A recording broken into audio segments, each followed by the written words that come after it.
Hey y'all, in this video, I'm going to show you how to make a V-part curly wig with leave out. Super easy, great protective style. Let's get into it. You will need a wig block. Make sure you get one that is the size of your head. I highly recommend nylon thread. It's smaller, stronger, not bulky, but you can use the regular thread if you want. And I recommend using the C-curve needles, not the jumbo, child. I don't like those, but you use what you want, but I recommend the smaller ones. And then I'm just showing this off because it's cute, but I do use it to put my needles in. And I grab and go, and y'all will see me do that throughout the video. And I will have everything linked below. And here is the cap that I love. I highly recommend this one. A mesh dome cap is perfect. My client provided 3 bundles of Burmese curly for her custom V-part wig. Hair is so pretty.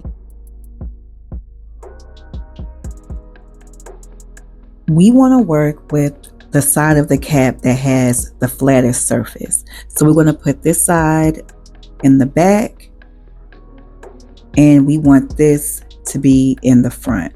That way our part is as flat as possible. Once we get our cap onto the wig block, we're going to tack it down, and I like to attach the thread to the cap. That way we don't have to worry about the thread unraveling over time. I like to start at least 1 inch from the very end. I stitch to the end, and then I start to sew down the entire weft. This helps to reinforce everything and prevent the end of the weft from lifting up over time. Don't sew through the elastic band, only sew through the material covering the band.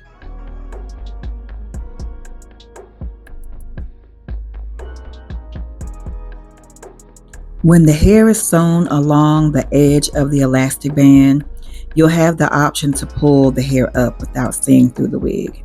So it gives you a more natural look, and I'll show you what I mean in a minute.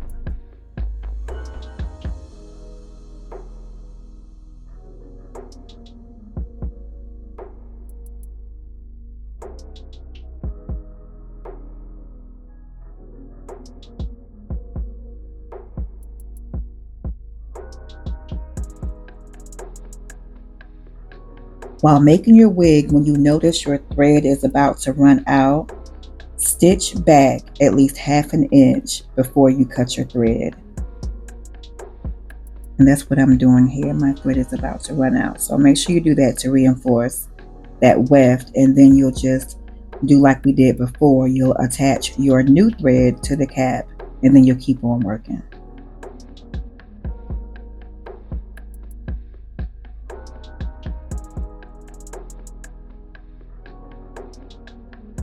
Y'all see how handy my cute little wig block is back there?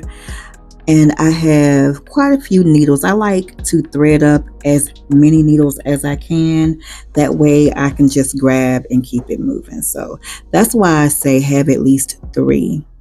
It'll make things go a little bit faster if you're making your wigs by hand. Once you get to the other side of your wig cap, stop where you started on the other side. Hopefully that makes sense.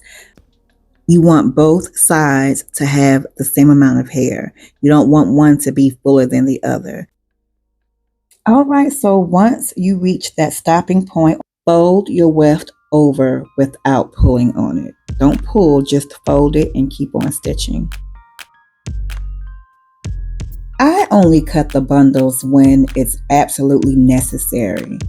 So like once I reach like the top or the crown area, anytime it looks like it's going to be bulky or make the wig look all crazy, I'll cut it.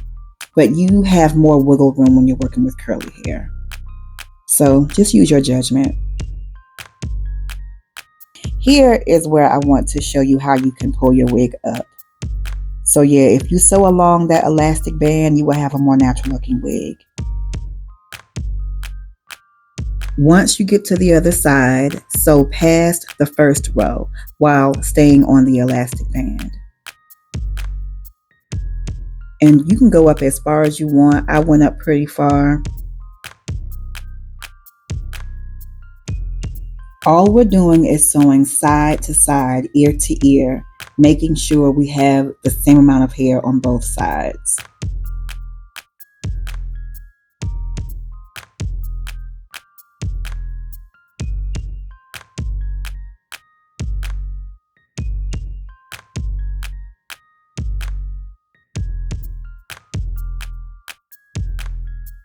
This is the end of my first bundle, and I'm going to keep it going by adding the beginning of my new bundle to it.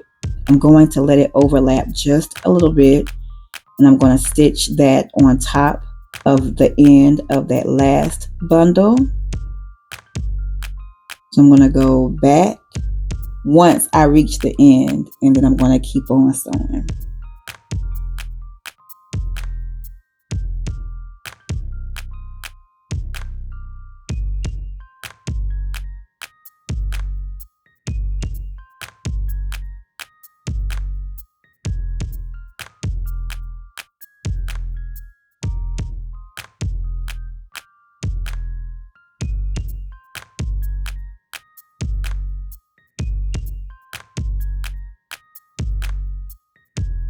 And to prevent the wig from looking or feeling bulky for my client, that was the last flip over.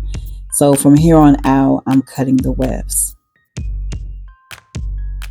Also, once you reach this area, like close to the top or at the top, you want to place the wefts as close together as possible. That way you cannot see through the wig. And if you're working with straight hair, I wouldn't double because that can make it look bulky. Just place them close together.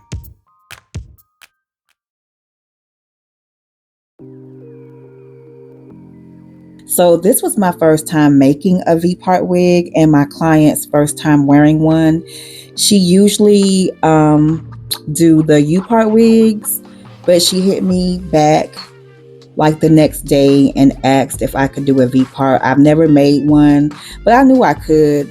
So before I stitch anything down, I'm going to send her a picture of what I'm thinking she would like. She has thick hair, thick, beautiful black hair, so she will not need a lot of leave out. So I mapped out what I thought she would like. I sent her a picture.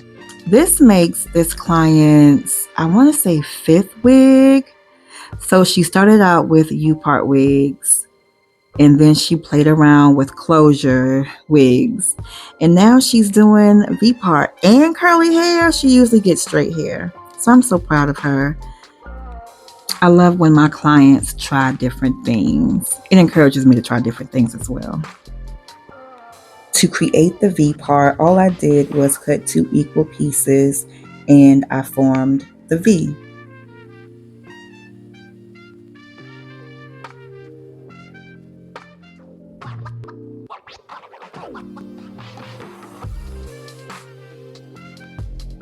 So instead of waiting around for her to text me back, I went ahead and filled in the rest of the wig.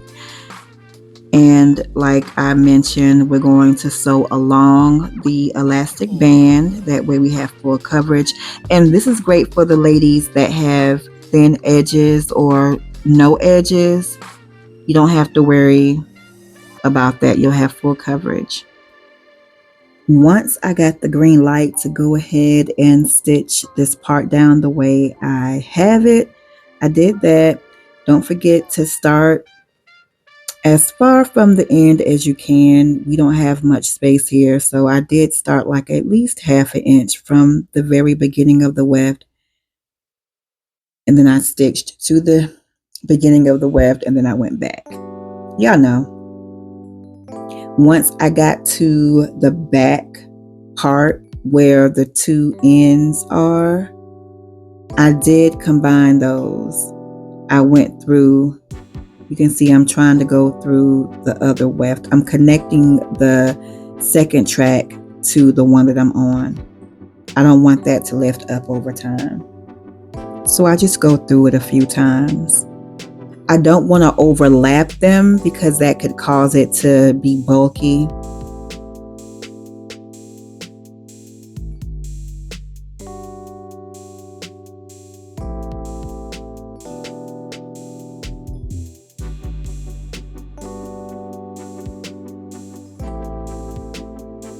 And I just double check it to make sure it's not going to go anywhere. We don't want that thing to lift up at all, period.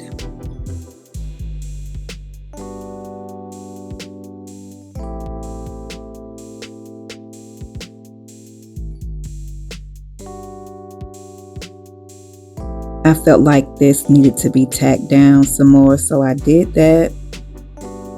And you do the same. Like if you see you could tack down something a bit more or add some more hair, when you notice something needs to be corrected, go ahead and do it while you have it on this wig block.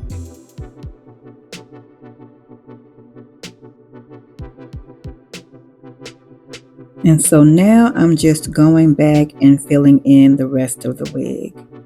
And we are done. This hair is so pretty.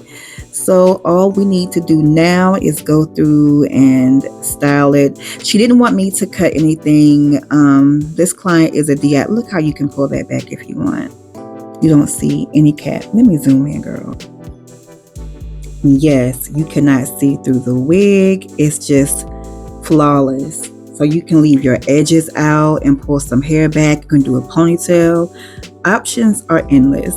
But like I was saying, this client is a DIY girly. I believe she said she wants to color it. She's going to add some layers.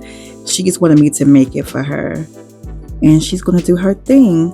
But I don't want it to be big when she gets it. I don't want it to freak her out. Like I said, this is her first time with curly hair. So I am going to co-wash it for her. That way it looks more tamed. But this hair is gorgeous. Gorgeous, honey.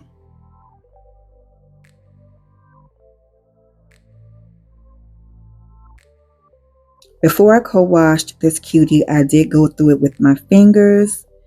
And I used Aussie Moist to co-wash. While that was on the hair, I went through it with the wide tooth comb. Towel dried, and then I worked the foaming lotion through it, and I brushed it out with this brush. And here she is. And I do like for my wigs to air dry, and my clients' wigs, I do like for them to air dry. So now let's go ahead and cut off this extra cap. I just cut a slit down the middle with small scissors. These are manicure scissors. And then carefully cut all that extraness off. Don't need that. Don't cut your hard work.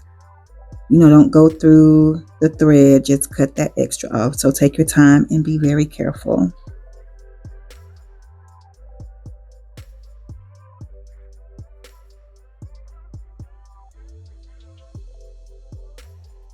Last step, I promise, if you decide you want to use combs, and my beautiful client did, we did add the combs. So when you add your combs, add them as close to the edge as possible. That way it will not lift up while you're wearing it.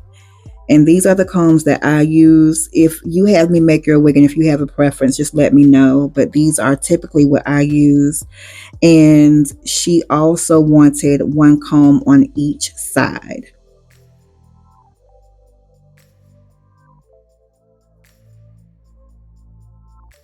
Our wig is done. This is so pretty. She has the option to wear a part on the left, right, middle, and she can pull it up if she wants.